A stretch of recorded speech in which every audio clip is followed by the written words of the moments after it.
G'day guys and welcome back to the channel. Today I'll be reviewing the game between Geelong and Fremantle, which was down at the Cattery on Saturday afternoon. Boy oh boy, wow, what a clash it was. Looked pretty concerning throughout various stages of the match. As we can see, a bit of a topsy-turvy roller coaster. It felt probably late in that second term, the Cats are going to be top of the agenda on 360, saying the damn wall's been broken, the era is over. Thankfully, that wasn't the case, and the Cats were able to amend the tide come after halftime. But wow, it was an enthralling contest. Thankfully, they were able to make amends, especially as the game wore on. But early days, it was looking pretty rough and ready.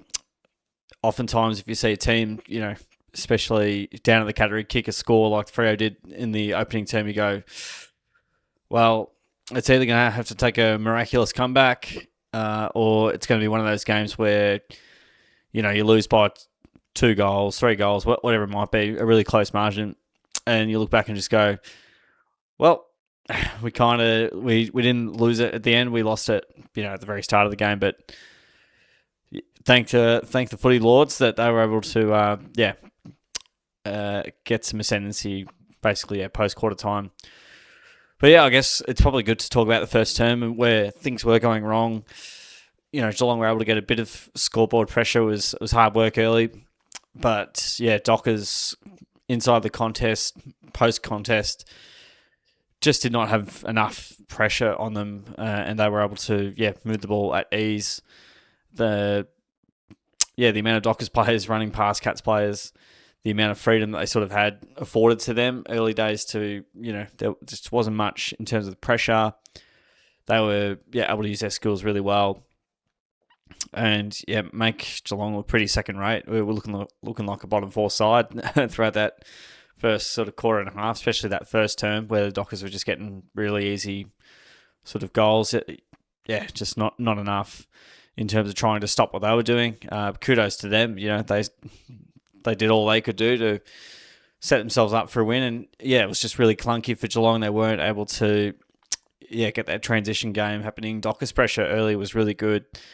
And just basic skill errors, some of Thomas Stewart's kicks were terrible. Some of our prime movers and prime ball users just weren't using the footy well. So, everyone was a little bit rattled early, grind Myers isn't hitting targets, that kind of thing. So, early days it was looking pretty shaky. But, after quarter time is when things sort of looked a bit better and looked a little bit more like a Geelong game. Dockers were still able to hit the scoreboard in that second term, but Sean Manor, as we just highlighted there, was a big part of that sort of spark in that second term to give the Cats some life, and he kicked some goals early, and Geelong starting to move the ball a bit better, and still weren't quite able to stop the Dockers from doing what they like to do. They were still able to kick three goals themselves, and they missed a few opportunities as well. But going into the sort of halftime with Jazza kicking a couple just before halftime, kind of reminded me of stages last year where Geelong looked almost down and out. They sort of get 1 or 2 to keep it at arm's length, and they did that really well to bring the margin to 22 at halftime. And the third and fourth term is definitely where things really kicked up into gear. Geelong after quarter time when they kicked 13 goals and they kept the Dockers to 6. So, that was a big part of the game there. But then we're starting to see, Geelong's pressure the dial was slowly turned up. And, then the Dockers started panicking. The Dockers started making mistakes, turning the ball back over to the Cats. And I saw, definitely in that second half, a real desire to just keep the ball moving forward, even if it wasn't perfect. I think that was really good to see. Geelong just finding a way to get territory, and not territory and in dumping it straight back to Fremantle, but getting as much field position while still being pretty competitive in the air. And if you weren't able to get it in the air, then they were snapping at the heels really well, especially from quarter time. But yeah, a real win of character, and yeah, like you just never know. Like you lose in the manner you do at the end of 2025. It doesn't quite go right on the big day. Then yeah, get absolutely punched in the nose by a Gold Coast side who are up and coming and very tough to beat at home, whether or not they're up and coming. Then to start off like that against the Dockers, it was looking pretty scary, and yeah, halfway through the second term, you're going, it's been good. It's early, but hopefully we've got something left in the tank. We will respond. How will we win? You're never too sure, and it's always a bit of a coin toss as to whether the result does go your way. To Geelong's credit, their match winners lifted. Then even teammates around the match winners also lifted. Just winning key contests. Footy's not, it's not rocket science sometimes. When you just winning contests, applying massive pressure, forcing turnover, which is again a big part of what gave the Cats the resurgence that they needed. Missed a couple late, and that's okay. That they got to the stage where they made the most of their opportunities for the most part. And some really impressive individual performances as well, which led to an overall team win and a 10-point win, which was muchly needed. I couldn't have thought anything worse going into a bye, which Geelong have because they played opening round, being 0-2 and going, all right, well there's a bit to do. So it was a win of great character. It was great to be there, and thank goodness. It's not to say we'll look at the Geelong juggernaut's going to scare the competition with that, but sometimes you just have to win ugly, and Geelong will play some good footy throughout the season, no doubt. But I would say, playing their best footy right at the very moment definitely won't be in their priority list at all. So, sometimes you just have to find a way, and they did. Let's have a look at the numbers. Plus 32 with the ball. Definitely a lot of that would have been after quarter time, I bet. 60 inside 50s to 46. So, the Dockers relatively efficient. So they scored 30 times from their 46 entries. There's definitely some defensive, components to all this and to work on. But again, the game changes so much year on year. The team changes so much year on year, and to just think you're just going to roll out and it's going to be exactly the same is, probably not quite accurate. Whilst there's been some teams that have had some great success over a long period of time, we think of Collingwood, we think of Brisbane, and if you want to talk about the Cats, go for it. In very recent history, that do find a way to front up. But again, it's everyone starts at 0 wins, 0 losses. Disposal efficiency, the Cats were better across the course of the match. Dockers, decent, but definitely waned as the game wore on. Efficiency inside 50, which is probably about right for the Cats. Just in the D50 for Geelong, though, this is quite an alarming number. That they wouldn't be too stoked with that. So when the Dockers did go inside 50, they're scoring 3 out of every 4 times. Geelong more 1 in 2. Look, that's something for the team to go to work on. Again, the rule changes definitely see teams moving the ball a lot more fluently and free flowing. So that's something that Geelong again they'll have to adjust and find a way and find a good and healthy balance where they can still score and make the scoreboard together without it leaking the other way, because it was very leaky early on. Even when Geelong were scoring, they couldn't really stop Fremantle when they got field position. So they just minimised it massively in that second half.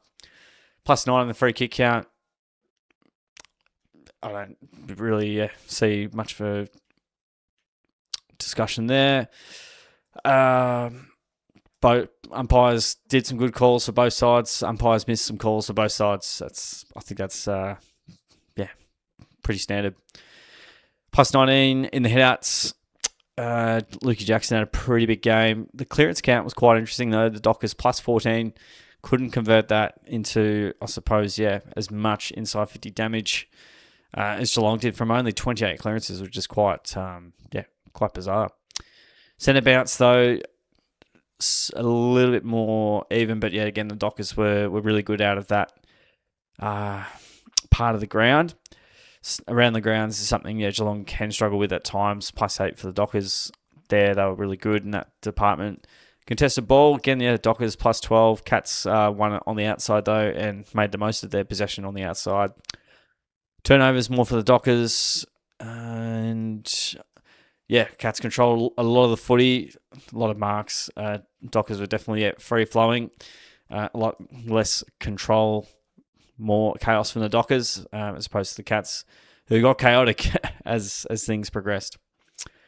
18 marks inside 58. That's more Geelong-like numbers where, there were some really good contested marks, which we'll talk about soon. But, a much better number than it was last week. Dockers still managed a few, but only took 8 in the end. So a lot of goals from play. Contested marks. So, Geelong +5 there. They were pretty good in the aerial battle. And it looks like a bit of a steal when you look at this. Cats, it took them about, I think it took into the final term for them to get in front.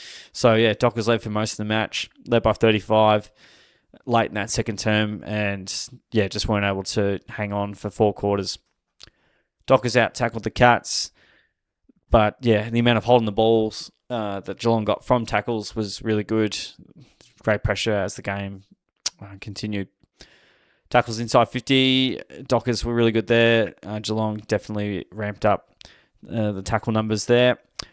And 1%ers, this is a really promising stat, +20. So, just the absolute desperation. And it is the 1%ers that give you that slight edge to help gain any ascendancy to ultimately try and hit the scoreboard. All right, well, let's have a look at the players. It's always hard when a lot of players play really well. You wish you had a 5-4-3-2-1 system. It's very hard to but then last week, it's a week's a long time footy. You kind of struggle to pick 3 players. So, look, it's going to be tough, but I'll go Max Holmes, the 3 votes. He had the 32 disposals. He had 7 marks, had the 8 tackles, 5 clearances, almost 700 metres gained, and a goal assist. So much of what Geelong's good work, I guess, originates from what Max does.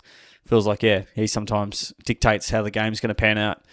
But again, I thought some of his center clearances were really, really strong ones where he gathered the ball and almost works into a bit of a shoe, sort of like formation of finding a way to get as much metres gained as possible for the Cats. And I thought he was really impressive throughout most of the match. So keep up the great work, Max. The 2 votes and 1 vote's really difficult, but I am going to go Shannon Neal for 2 votes. 5 goals, 1, almost had a career best 6. That must have been in his head. Bit of fatigue late. But he had the 9 disposals, he had the 5 marks, got a tackle in there, a hit out, and a clearance.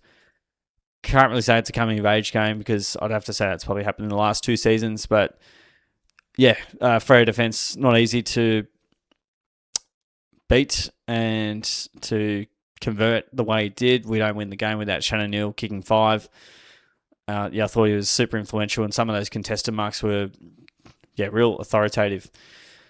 Some that he'd probably drop in the past, but I feel like he took 2 amazing, absolute clunks.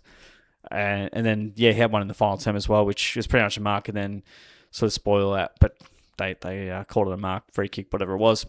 It was a mark, actually, because, Dempsey did not get awarded the goal. So, great conversion from Neil. Really good to see him, really promising signs. Lifted in that third term when we needed to. 1 vote. I'm going to go Bailey Smith. And look, he's high up on the tally here, but I thought... all his great work. So he kicked a goal, nice little snap in that. I think it was either third term or final term. I'll say final term.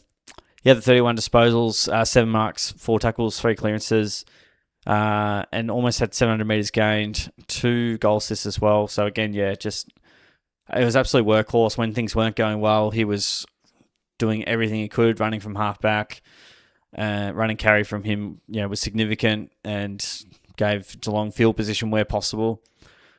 Really tough and really strong. Just, lots of little 1%ers as well. So I thought, Bailey Smith's game was really good. Good to see Chazza back.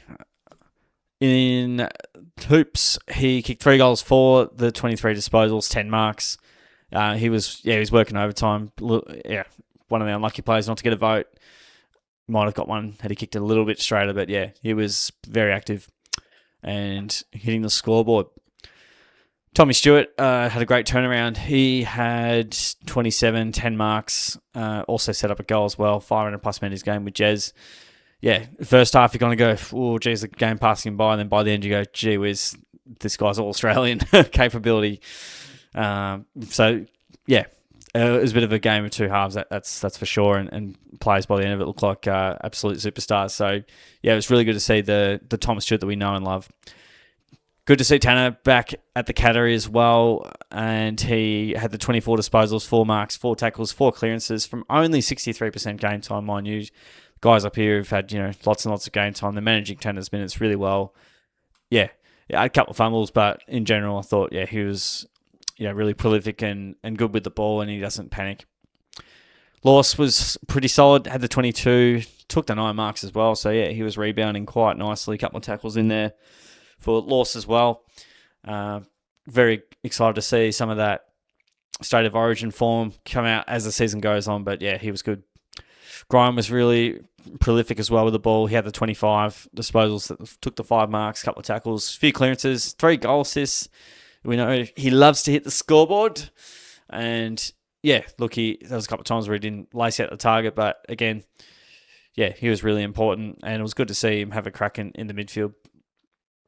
Tommy Atkins was a little bit quieter than usual from his lofty stands, maybe from a possession count, but you almost want Tommy Atkins getting more tackles than possession sometimes. He was really good in that front. 10 tackles, tentacles, had the 4 clearances.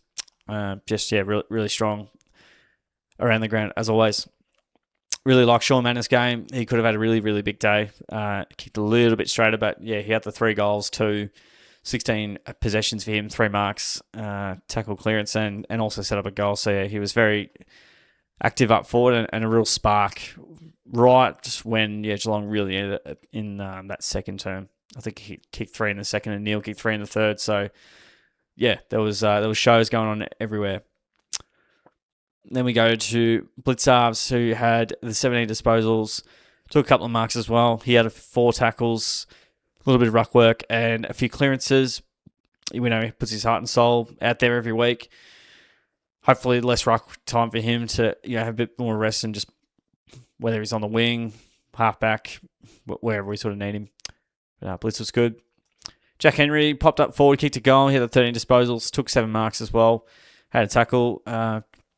Tracy, I think he was on Tracy for a fair bit of it. I don't know how many he ended up with, but yeah, he had his hands full. So yeah, it was tough at times, but yeah, still took some really good marks and definitely got better as the game went on. Z had the 14 disposals, 8 marks, a couple of tackles, also set a goal up. So yeah, again, didn't have a great game last week. I don't think anyone from Geelong did, but yeah, no, it was pretty handy throughout the match. Some really good ground ball work as well. Jack Martin got a little bit of the ball. He kicked the goal to put the Cats back in front. Missed a couple as well, but he ended up with the 11 disposals. Had 6 marks. Also had a couple of tackles. Set up a goal also. Just doing his job. Kind of like playing that centre-half forward role a little bit. De Koning was okay. He had some tough moments. He always does. That's what happens when you play in the back line. He had the 11 disposals, 5 marks, 4 tackles. Funnily enough, set up a goal, and that came off the side of his foot. Probably not intended for how it landed, but yeah. Yeah, he does. He's still frustrating, but hey, we'll see how that all pans out by season's end and bring back Jake College, hasn't he? Look, he played okay. I just need to see more from him. Really like Sully's game. I can't believe he only had 12 disposals because he was everywhere. I really liked him up and down that wing in that last quarter especially. Gave us a bit of drive from the back line. 7 marks as well. He was marking everything, a couple of tackles and goal assist. Just love his second and third efforts in contest. And yeah, like the number 14, he just refuses to give up, which we like. O'Sheen had the 11 disposals, 5 marks, a tackle, clearance, started in the midfield, started on the bench, went midfield, went down back. He was sort of everywhere. cooled down Sarong a little bit, which helped. But yeah, I think he's probably more suited to be at a lockdown back pocket. But I am not the coach and or the coaching staff that sees him on a day to day to know A, his strengths, and B, where those would be required at any given time. And that would change week to week. Ollie Dempsey didn't hit the scoreboard in a big way. The advantage wasn't paid, so yeah, he almost had a goal next to his name. But he had the 16 disposals, a lot of handball, a couple of marks. So yeah, it's funny. Yeah, some weeks he can be really heavy on the scoreboard. Other times not so. One of those days for him, but look, he'll be better for the run. Mitch Edwards, I'm going to say on debut, 7 disposals for him, a couple of tackles, 15 hitouts, and a clearance. I feel like he was very close to marking a couple of pills, but he was really good. I liked his ruck work, not wuck work. Mitch was pretty solid first up. Obviously, Jackson had a big game when you're playing against probably one of the top 3 ruckmen in the comp, and only played 50% game time as well. Again, not there to play 90% game time and get 15 possessions and be sore as anything. But yeah, I thought they managed his minutes pretty well, and excited to see more of Mitch Edwards out there. So keep playing him. Mark O'Connor had 8 disposals, 3 marks, tackle, clearance. Yeah, got better as the game went on. Won some key contests that led to scores. Jai Clark managed minutes as well for him. He was sort of playing half forward. But he ended up with a goal nice and early. I think it was maybe our first goal as well. 9 disposals, a couple of tackles, a couple of marks, and a tackle. Yeah, not a lot out of him, but also might have been playing out of position with what Geelong did have available in the midfield. Paddy, one of these more quieter games, but I think in terms of the disposals and what he did do was quite impactful when he was on the ground. Still probably recovering from that calf concern, but he did kick a goal and had the 4 disposals, a couple of marks, I should say, and he did set up a nice goal for Jezza just on half time. Crashed some packs and made sure that the opposition didn't mark some of the ball that was coming inside 50. So yeah, for the things that he did do was really significant and needed at the time. Not his biggest game ever, but it didn't have to be, and I think they were just happy to get some minutes through him, to be honest, and hopefully have him unscathed for round 3, with the Cats having the bye next week. All right, and finish off, Brad Close had the 4 disposals, a couple of tackles. Very quiet for considering the game time he did have, and yeah, he's been talked about a little bit. He's sort of been on the sort of bottom 4 from the stats. It's not all about stats, but again, we would like to see a little bit more from Bradley, because we know, his best is really good, and give him time, he'll come around and he'll be okay. Optimistically, anyway. I don't think I'll really discuss too much about next week, because we have a bye. These 4 clubs have a bye after playing opening round. But then we have Adelaide after the bye in round 3. So how do I think we'll go? I think Geelong will win, and we'll leave it there. It'll be very, very close. That's what I will say. Assuming I get the appropriate airspace throughout that particular week, I will do a preview of it. Didn't quite have the capacity this week with, it was a pretty busy week work-wise. And then went to the footy Friday night and basically straight back, watched the Cats, and then pretty buggered after all that. So, it was absolute go last week. But, a great come from behind win by the Cats. Very pleased to get the result. 10-point win. It's not the win that's going to win your premiership, but, you don't want to be playing premiership winning football in round 1. You just need to be banking the wins and improving on your game, trying to stay healthy where you can, and just banking the 4 points where you can, however you find a way to do it. But that's all from me, folks. I hope you enjoyed the review. Go Cats. Give the video a like if you enjoyed it, and subscribe away so you can see how the Cats are going each and every week. I deep dive into post-match, how they went about it. I'm trying to do a bit of pre-match stuff as well. And if you also like AFL tipping and to try and get ahead, you can watch to see how well or how horribly I go depending on the given week. So, there's plenty of content kicking around. All right, that's it from me, guys. Thanks heaps for sticking around. I'll catch you all on the next video.